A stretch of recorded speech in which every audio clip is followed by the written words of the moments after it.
Resource Council.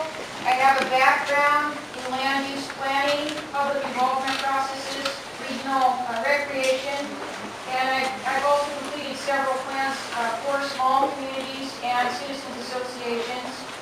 I've worked on forest stewardship coursework, and I'm a local business owner, resident, and landowner.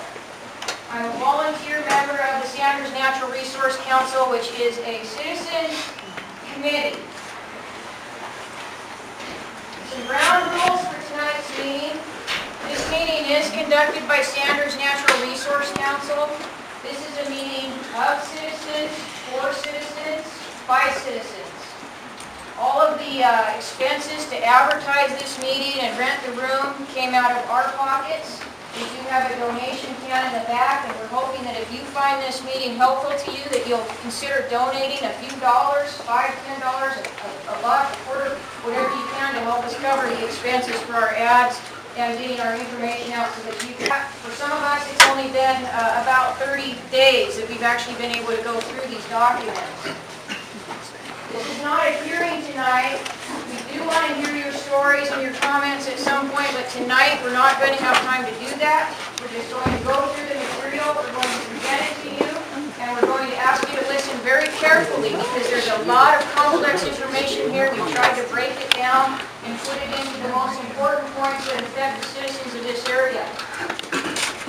For more information and to find out how you can help with this or to get on our alerts for continued newsletters and emails, please sign up. There's contact forms in the back of the room, and they'll be going around the room tonight too on the clipboards. We have several clipboards of those. So if you want us to keep you in touch with what's going on, please give us your contact information. There's also room on that form to list what your concern is after tonight's meeting. So that way we'll have an idea of what. And we requested an extension to review and comment on that plan, but that extension was denied, and the public comment deadline actually expired last Monday, which is why we're here. Our questions aren't answered, we don't understand the plan, and they're getting ready to finalize it, which later done making comments on it. So we're going to go about this another way to see if we can get our local input included in this plan.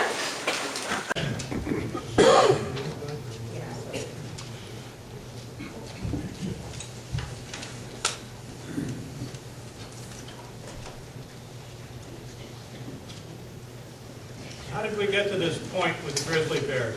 This is a timeline. In 1975, the grizzly bear was listed as threatened by the U.S. Fish and Wildlife Service under the Endangered Species Act. In 1982, the first grizzly bear recovery plan was written by the U.S. Fish and Wildlife Service. The year after that, a group called the Interagency Grizzly Bear Committee was formed. That's a very important committee. We'll get to that in a minute. After the Grizzly Bear Committee was formed, the U.S. Forest Service began forest plans that had increased access restrictions on some of the lands that they managed and road reductions. In 1993, U.S. Forest Service plan established the Yak Grizzly Bear Recovery Zone. That's a technical term that's used in a lot of their documents. In 2011, they had the record of decision of grizzly bears, which is what we're talking about here. It was a road access management plan to protect grizzly bears in the Yak, Selkirk, Cabinet grizzly bear ecosystem here. And just 3 days ago, the comment period ended on the Forest Service plan, which incorporated that last issue there, the Grizzly Bear Amendment. I said that Interagency Grizzly Bear Committee was an important committee because it encompasses a lot. We talk about David against Goliath. The members include the U.S. Fish and Wildlife Service, the U.S. Forest Service, the National Park Service, Bureau of Land Management, the U.S. Geological Survey Service, the British Columbia Wildlife Branch, and the State Departments of Fish and Wildlife for Montana, Wyoming, Idaho, and Washington. So it encompasses a very large area here in the western United States. The grizzly bear recovery goals in that Fish and Wildlife Recovery Plan are what drive the Forest Service's record of decision and their forest plans. They're obligated as a federal agency to meet the recovery goals and recovery plans of the U.S. Fish and Wildlife Service. Those recovery goals are, in order to achieve the recovery goals so the grizzly bears could be delisted in the Yak Cabinets ecosystem, we would need a population of about 100 grizzly bears there. We would also need to meet a very complex set of criteria. There's a whole list of them I won't go into here about grizzly bear production levels and the densities of grizzly bears with cubs in various management units throughout that ecosystem. And also, until we reach recovery levels, we have to have zero human-caused grizzly bear mortalities. That could be illegal shooting, management removal if grizzly bears get into a problem situation, if they're hit by a vehicle or if they're hit by a train, anything that is a man-caused grizzly bear mortality is against their recovery goals. Now, as a biologist, I studied a lot of data over my years. I did a lot of reports. There's a lot of grizzly bear studies and a lot of reports and lots of data.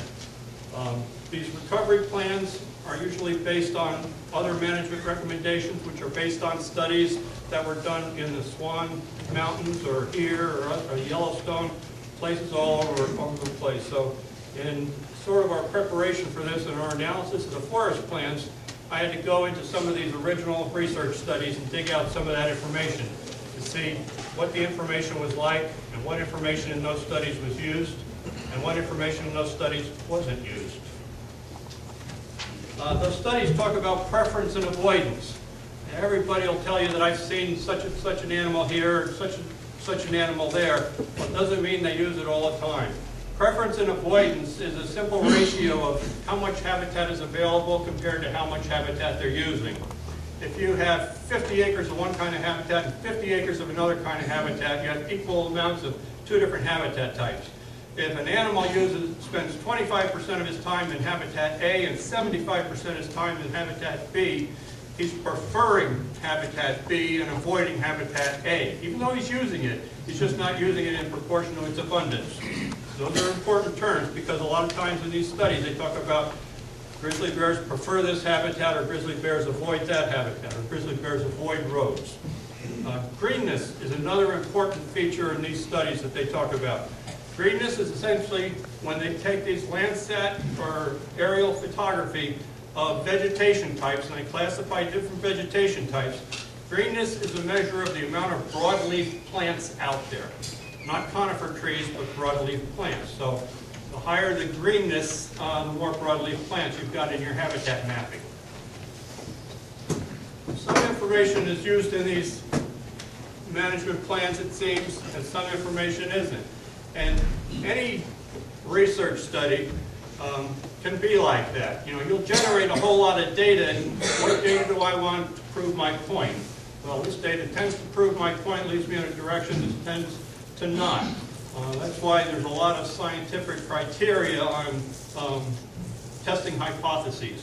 But the primary data that seems to be used that I'm concerned with is that grizzly bears prefer areas away from roads.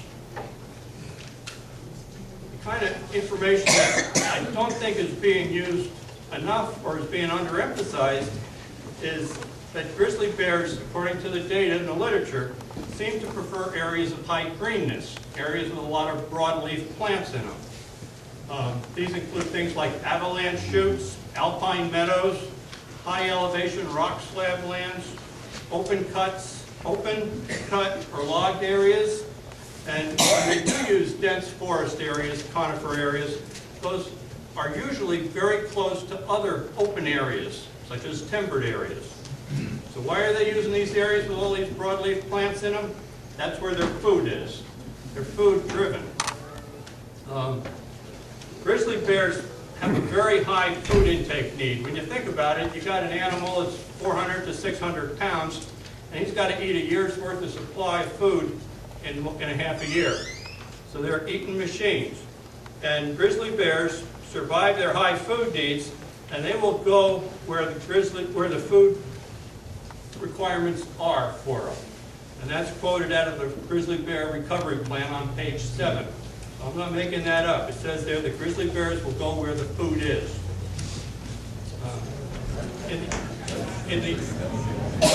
I got to do the talking because I can't talk over everybody, okay? Grizzly bear diets in the Yellowstone Grizzly Bear Recovery Plan are 40 to 80% meat. And that compares to the Glacier National Park area, that Grizzly Bear Recovery Plan, where it's 97% plants. So some areas they eat a lot of meat, some areas they eat a lot of plants. Now our area, the Yak Cabinet area, has a similar food forage availability to what I would consider Glacier National Park area. Very similar there. We're not similar to the Yellowstone area. So our grizzly bears here are eating mostly plants, not mostly meat. Now, when you think about roads, the roads tend to be in the low elevation areas, right? The roads are in the valley bottoms and the river corridors and things like that, not necessarily in high elevation areas. So there's few roads in the high elevation areas.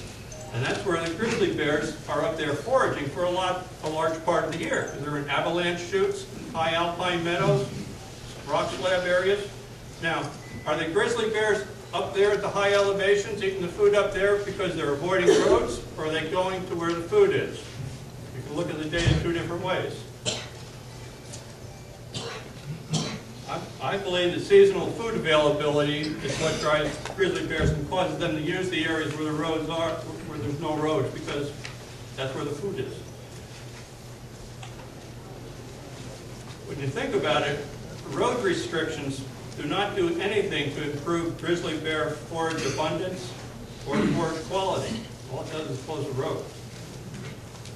But, this is important, timber management programs increase grizzly bear forage. And that's out of the Grizzly Bear Recovery Plan by the U.S. Fish and Wildlife Service on page 8. So, you have timber programs that are going to improve grizzly bear forage, and the grizzly bears go where the food is.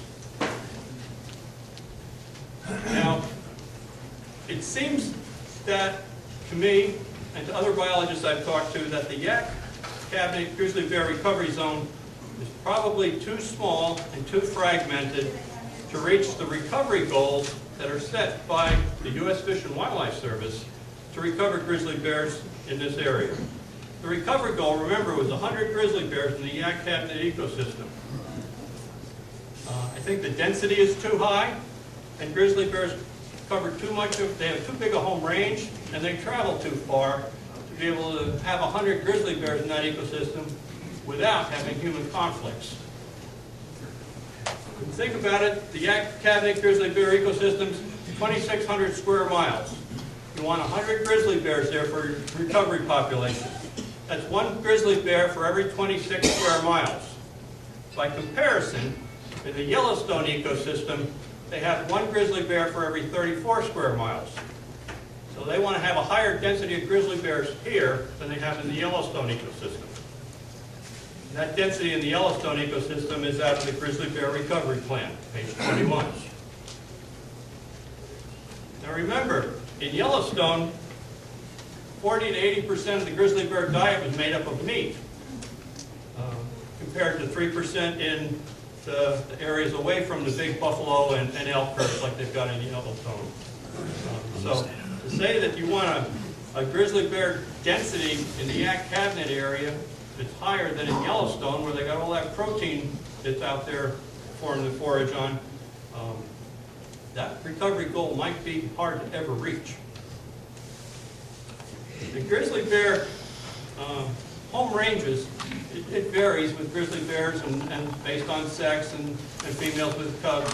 The grizzly bear's home ranges can exceed 1,000 square miles. Square miles. And they can travel up to 60 air miles easily. So with an animal that's got that big of a home range, and can travel that far, and you've got such a small, relatively small, dissected, fragmented ecosystem here within our Kootenai National Forest, how are you going to manage 100 bears in that area without human conflicts? I think they're too far-ranging a large predator to not have human conflicts. Now, the grizzly bear population, density, and human conflict goals are set by that interagency grizzly bear committee composed of every agency under this part of the country, and they're adopted.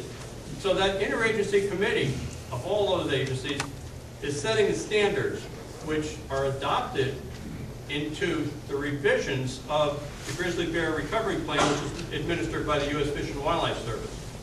So the Grizzly Bear Recovery Plan is the document that the Forest Service has to try to address in their forest plans, their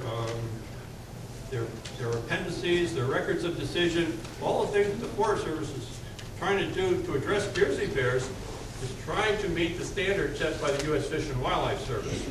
So I don't think it's fair to completely gang up on the Forest Service as the villains.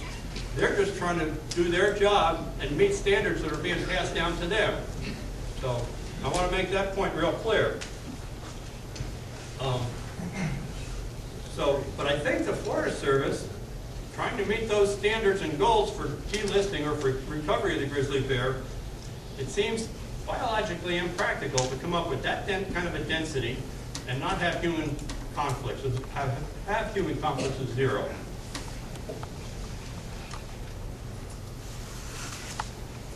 So based on the stuff that I could review so far, all the reports and publications and video discs and CD discs and stuff, everything that's wrecked my spring so far, as I've been trying to review it, I think that it seems like the goals in these Forest Service plans are driven by access restrictions rather than grizzly bear forage, habitat, and food.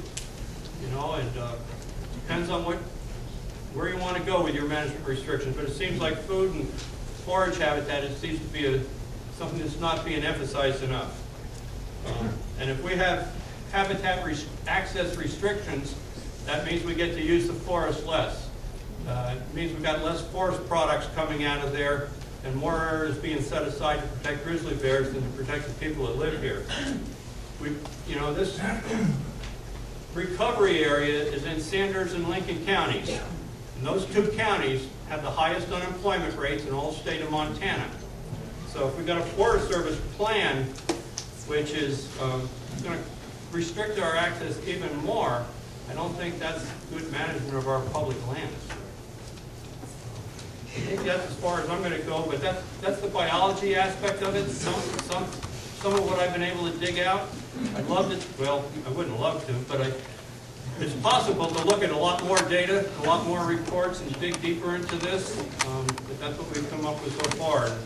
With that, that's the biology part of it. I'm going to let Jennifer introduce the next speaker. Thank you, Paul. Our next speaker is State Senator Greg Hinkle. Greg's been involved by coming to our meetings and paying attention to these issues, and he's been a proponent for coordination in the state legislature so that our local non-government organizations and our local government organizations can come to the table on equal footing with our federal agencies. He isn't an official member of SNRC, but he does sit in on an awful lot of our meetings, and we're happy to have him. He's also a local resident and landowner, an avid outdoorsman, and a rancher and farmer. Okay. Thank you, Jennifer. People have said that I'm kind of soft-spoken, so I'm going to ask two things. Maybe if somebody in the back can't hear me, then I'll try to talk a little louder. And then and the others, okay, I already got the signal, I got to yell louder. So the people in the front row are going to catch it. And but anyway, so I'll do my best to try to carry my voice out there so you can all hear. In their own words, this is out of the Record of Decision, page 2. A core area, by definition, security habitat is an area or space outside or beyond the influence of high levels of human activity. Open roads, vegetation and fuel projects, and high-use recreation areas such as trails and campgrounds are examples of activities that reduce the amount of secure habitat that is available and may result in the displacement of bears. Remember now that the vegetation and fuel projects equals logging, biomass fuel harvest, and that sort of thing. Again, in their own words, page 10 on the record of decision. A core area is an area of secure habitat within a BMU that contains no motorized travel routes or high-use non-motorized trails during the denning season of April 1st to November 30th and is more than 3/10 of a mile from a drivable road. Most of our trails fit this description, or within this. So what has been lost already? The core area has increased in the 2 recovery zones by about 390,000 acres from the days of maximum road construction and use to conditions in 2009. This equates to more than 11 and 18% increase in core area in the Selkirk and Cabinet Yaak recovery zones, respectively, since the implementation of habitat security measures began in the 1980s. This decision appears to be above and beyond what we're talking about now, above and beyond what we've already lost. And the enforcement of this is not in place until the record of decision has become finalized and so on. Okay. The total area within recovery zones of the 3 national forests, including state and private inholding, is as follows. 1,189,000 acres within the Kootenai, 163,000 acres within the Lolo, 806,000 acres in the Idaho Panhandle National Forest. The private and state land acreage was quantified, mapped, and analyzed together with the national forest, including the Caldwell National Forest. However, this decision, this record of decision we're talking about, only affects the lands administered by the 3 national forests. Okay. Now for me, this is where this whole process got really interesting. When we had a meeting with, I think it was the Fish and Wildlife Service, they showed a slide just like you see here. By the way, these are their maps. They're not ours. We got them directly from the federal government. This is a map of the entire Kootenai National Forest, all the way around here. Down in here is where the Lolo would connect in. The Idaho Panhandle National Forest is over here. This area in white is not included into the BMUs. The BMUs, Bear Management Units, and you can see each they're divided up into different units all the way down through here. And you see the brown land in there. This is private land. Also not shown on here is the areas in here which are included in what they call BORZ, B-O-R-Z. That's bears outside the recovery zone. Okay, let's go to the next slide. Now, folks, this is the one that really disturbed me when we got into this.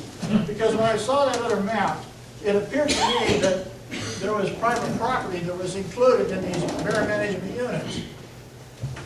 And so when I asked the chair of the Sanders Natural Resource Council, I says, I would like to see, because he had the GIS shape files, I says, I would like to see a map of the bear management units and then overlay the private property on top of that to see where we're at. And this is what he showed me. You see, right here is Vermilion Bay, Vermilion Point. Here's a Trout Creek bridge. Trout Creek's down in here. Then we go up to Swamp Creek Flat. You go down and cross, drop down the hill, and then you get back into this brown private property. And down here, this is private land that's incorporated into the BMUs. and goes on up past Knoxon and so on. Okay. Immediately, to me, my question is, and the Forest Service says they want to have no control over private property, why did they put it in the BMUs? Why did they overlap it? And so that's a question that was floating around in my head on this whole issue. And so then, another legal issue on this is, okay, let's say you're one of these landowners in that, where the BMUs are, right in here, or up in here. And you decide you want to sell your piece of property. And you don't know that that piece of property has been implemented into a BMU. Now, the Forest Service says they're not going to have any restrictions on it. And you know, I agree with that. They're not. But I can tell you who is. It's the U.S. Fish and Wildlife Service, because they're the ones that enforce the Endangered Species Act, which is bringing us all down. So, if you have a piece of property and you go to sell it, and you don't know it, and folks, I'm sure there's people who have property there, you were not notified that you were included into these bear management units. If you sell that piece of property and don't disclose it, or a realtor sells it for you and doesn't disclose it, there is some serious legal ramifications for that. So in essence, in my view, the Forest Service, and it's not, I should clarify that, you know, it's not just the Forest Service. These guys are stuck between a rock and a hard place. It's because it's actually the interagency Grizzly Bear Committee that's bringing about all this stuff. They're the ones that are behind it. They're the motivators behind this, as we'll get into. Okay. Now, this is the Lolo right here. And you can see how it's divided up into these different bear management units. Down here we have Thompson Falls. There's the island right there. Here's the Cherry Creek area out in this way. Here's the islands down here, and Thompson River goes up in here. You can see there's a Lolo Bear Recovery Zone. There's 163,000 acres. Also within that, and this is a subject that we haven't really researched on yet, is the state lands that are inside these bear recovery units. And really what effect, we're not sure anyway, as the SNRC isn't, of the effect on the school trust lands that we have. And we all know the problems that our schools are having with funding. And so I have a real concern with this issue, and it'll come out, I'm sure, as we study this thing as we go along.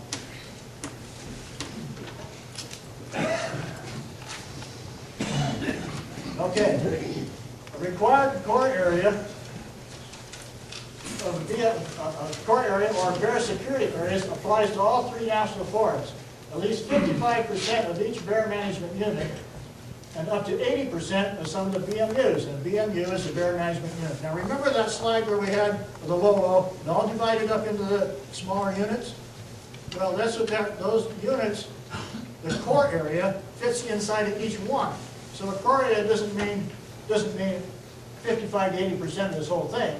It's 55 to 80% of these individual units. And the boundaries have never been delineated.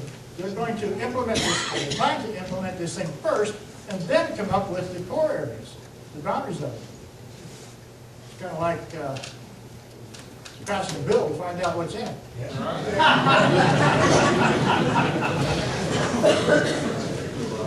Okay, now we're going to go to the boars areas, and I get a kick out of that because, you know, a male bear is called a boar. So we got the boars areas. Bears outside the recovery zone. Now, you see this hash marked areas right here, the slants? This is south of the Clark Fork River. That's is designated bears outside the recovery zone. Up in here, up above the flathead in that area and so on, the same thing up in there. Now, there's some issues with this. One is, okay, the bears outside the recovery zone, there's no increases in permanent linear miles of open road within the National Forest lands above the baseline conditions identified for the forests that are listed there, those areas. And there's no net permanent increases in linear lines of total roads above the baseline conditions identified for the Priest River, the Pack River, and so on. This is all on page 10. But Jennifer went backwards to that map. These recovery zones area, you don't see that on the for the BMUs. This is outside of that. Now remember, newspaper article this week. The timing was perfect. They talk about they're doing these DNA tests up in this area. And you notice in the article, you would think it would be the U.S. Fish and Wildlife Service doing the DNA testing. It's not. It says in the paper here, it's the U.S. Geological Survey that's doing it.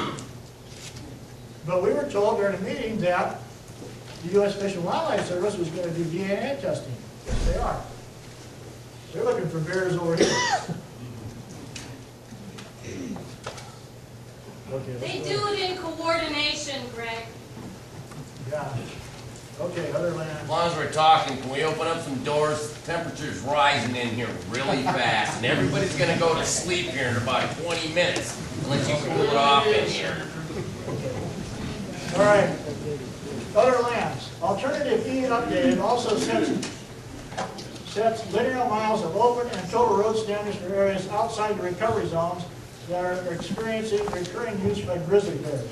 Page 5, record of decision. How many roads and trails will be closed or obliterated? Permit limitations. With this decision, the ability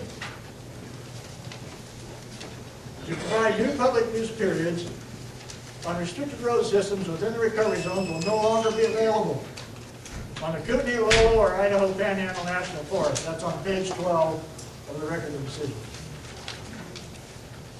New requirements of the Grizzly Bear Amendment.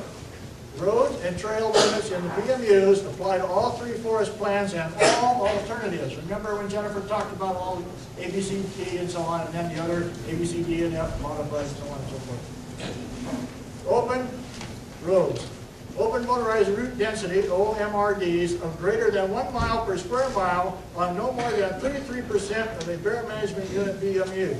Total roads, open and closed, total motorized route density, TMRD, of greater than 2 miles per square mile, no more than 26% of a bear management unit.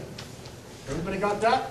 This is why it's so hard to read. It's like Paul was saying, you read this stuff and you get lost. You know, and you got to read it over and over and over again to understand it. But how many road closures? Okay, here it is. Remember now when Jennifer talked about alternative E. This is the preferred alternative E modified, is the preferred one that the record of decision the Forest Service wants. Notice I said preferred. Every person in this room has a preference for something. That doesn't mean you're going to get it. D over here is also preferred.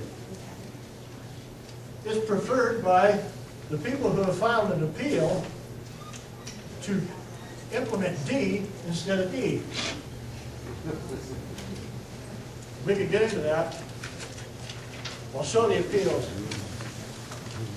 You can get some copies of these appeals in the back of the room.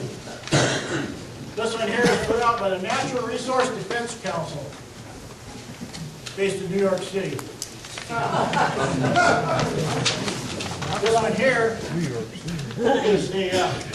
is an appeal put out by the Alliance of the Wild Rockies, Missoula, Lands Council, Spokane, Save Our Cabinets, Heron, and the Selkirk Conservation Alliance in Idaho. The copies of these appeals are back there. This is what they want, is D. They want D. You see that figure right there? That's the maximum decrease that they want in roads in the forest. Over 2,000 miles. And you know, there was a lot of controversy when this flyer went out, where it said no hunting, no hiking, no camp firewooding, no berry picking, and so on and so forth. Really, actually, it should have been worded a little differently. It should have said no access equals no hunting, no berry picking, no firewood. So, and also, I'll point out this ad, next is the penalties, right? Yep. The penalties for violation of the Endangered Species Act, 16 USC 1540, it's right here. Any person who knowingly violates any provision of this chapter, of any permit or certificate issued hereunder, shall upon conviction be fined not more than $50,000 or imprisoned not more than 1 year or both. That was on here. The Forest Service says this is incorrect. They don't have the authority to enforce or arrest people for this. They are correct. They don't. But the U.S. Fish and Wildlife Service does, under the Endangered Species Act. We have it right here. If anybody wants to read it, I've got it. There's Pelonzi. I took that picture. On the road. That's right. In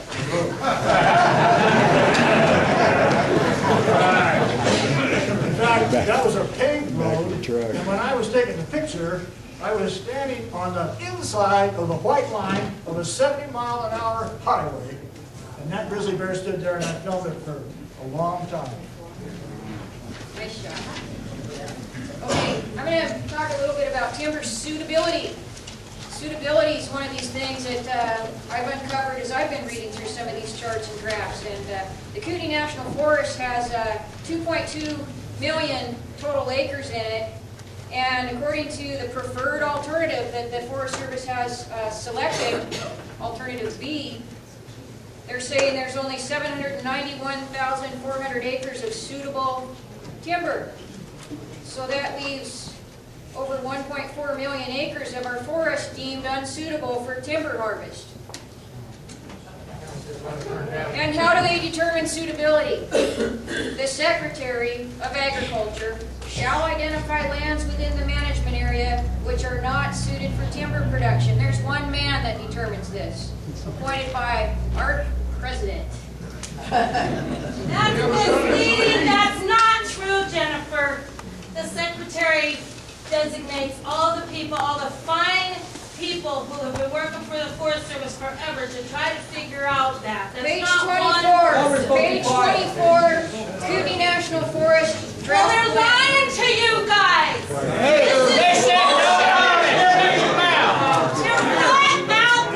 to me in their own case.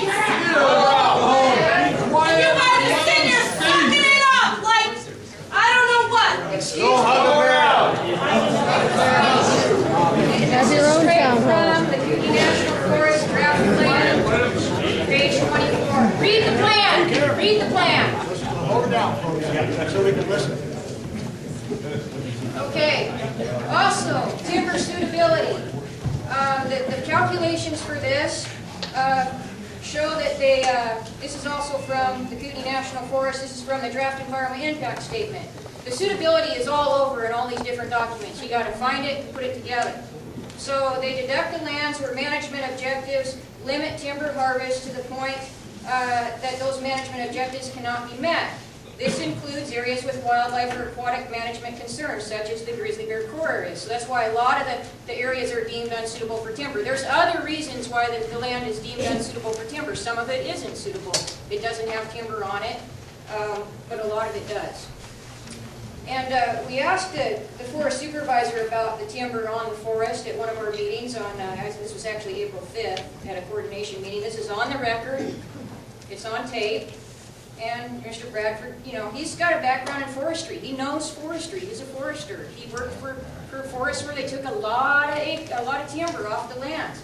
And what he says about the Kootenai is you can't not grow trees on the Kootenai. There's 400 million board feet showing up on those acres every year. There's clearly a lot of potential out there. And then the record of decision states the reduction in access to the suitable timberland base will potentially result in reduced timber harvest levels. Potentially. And then economic impacts. You know, we didn't have a lot of time to get into everything, but this is also from the record of decision. The selective alternative is expected to have a lower negative impact than alternative D modified, which is the one the environmental groups are suing to have put into place. But notice they're saying it's going to have a lower negative impact. It's still going to have a negative impact. Alternative D modified has the potential for the largest negative impact on the social environment and the area economy, thereby causing the largest reduction in employment and income in the local communities surrounding the recovery zones. That's alternative D from the record of decision. The forest is recommending E modified, which is a little bit better. But in my opinion, none of it is good. All of it's going to adversely affect our economy. Speak up a little louder. So who wants this? It starts with United Nations Agenda 21. This is a agenda that was passed in 1992 in Rio de Janeiro, United Nations. And some of our leaders at that time and our federal leadership did sign on to that agenda, and there is documentation from the Forest Service that their national strategic goals do dovetail in with this Agenda 21 program that was determined by other countries, including some from ours. It's also driven by that interagency Grizzly Bear Committee that Paul talked about, that's comprised of several major agencies. And the other people that really want this are the environmental groups. Natural Resource Defense Council, the one from New York City, and then some other groups that have filed appeals that they want that worst case scenario, alternative D from the record of decision, which is the worst case scenario for our economy. How far will they go? Well, the U.S. Forest Service Chief Tom Tidwell has this statement on the Forest Service homepage website. We are entrusted with 193 million acres of forests and grasslands. He's the chief. Okay? In the record of decision, there's a statement there that says the chief of the Forest Service directed the regional forester to incorporate through Forest Plan amendments or revisions the interagency Grizzly Bear Committee subcommittee recommendations in their entirety. If the trend continues, this is what we're looking at. This is the Wildlands Project. This is out of the United Nations Earth Summit. And this map was prepared a long time ago. There's people in this room that have told me they tried to tell people about this and warn people about it a long time ago. I was one of those people that maybe didn't believe them at the time, but now you can see it happening. It's been happening, and it's happening even stronger now. It's really picking up momentum. So you can see the area of the biggest red patch on the map is where we live. Sorry. So the big question is there a way for ordinary people, citizens at the local level, to have a real impact on any of this? I mean, can we do anything about it? And if so, how? There's been a lot of things tried. Participation in the working groups with these agencies, submitting public comments, testifying at hearings, introducing bills in the legislature, filing appeals, petitions, doing demonstrations and rallies, lawsuits. Well, these things have had limited or no success. What has been used successfully is a term called coordination. And I've got to give a lot of credit to Ron Olford, the chairman of our committee. He couldn't be here tonight because he's helping citizens in another part of the country set up coordination so that they can challenge their agencies. Come to the table and talk as equals. That's what coordination is. And it's defined by it's recognized by the U.S. Department of Justice as being equal in importance, rank, or degree, not subordinate. That's really important. Some of the agencies tell us, well, you can call it whatever you want, collaboration, cooperation, coordination. We'll talk to you. But we're saying, no, we're following the law of coordination here. And that's what we've invoked with our Forest Service to work on these plans. Existing federal laws require all federal agencies to coordinate with their planning activities with local government before proceeding with projects. Some states have similar laws. Here's a few laws that apply. Federal Land Policy Management Act, we call FLPMA, National Environmental Policy Act, NEPA, National Forest Service Management Act, NIFMA. Basically, in the development and revision of land use plans, the Secretary shall, and shall is an important word, it doesn't say may, it says shall, to the extent consistent with the laws governing the administration of public lands, coordinate the land use inventory planning and management activities of or for such lands with the land use planning and management programs of the federal departments and agencies and of the states and local governments within which the lands are located. So our local government could be coordinating, but they've chose not to. That's why we're doing it. Coordination with other public planning efforts, responsible officials shall coordinate land management planning with the equivalent and related planning efforts of federally recognized Indian tribes, native corporations, and federal agencies, and state and local governments. Here's some other laws that, with coordination requirements. Big Acts, Clean Air Water Act, Clean Air Act, Wild and Scenic Rivers Act, National Historic Preservation, Soil and Water Conservation, Homeland Security Act, Executive Order, and that last executive order on the screen there is the important one, because that's the one that gives authority to non-governmental organizations to invoke coordination, which is what the Sanders Natural Resource Council is. We're a non-governmental organization. So there's case laws that show coordination has succeeded with non-governmental organizations, and these are just a few of the examples where coordination has been successfully utilized. How you can help stop this is to sign up on our contact form. Can we get those going around, those clipboards? Leave your email address, contact information, and comments on our contact sheet. We'll notify you of future meetings. We will have hearings so that you can be heard. We didn't have time to do it all tonight and cover everything tonight. And this is the first of many meetings. We also didn't have time to get a whole lot more prepared. We have been scrambling to try to read all this stuff, digest this stuff, talk about it, figure it out, and try to get a presentation together so we could explain what we have found so far to our friends and neighbors. So we thank you for coming tonight. If you can, please help us out. Put $1 or $2 or whatever you can in the bucket on your way out. And we will keep you informed of what's ahead. And this is not the end. The Forest Service comment period ended this past Monday, but it's not the end. It's only the beginning as far as we're concerned. Thank you very much.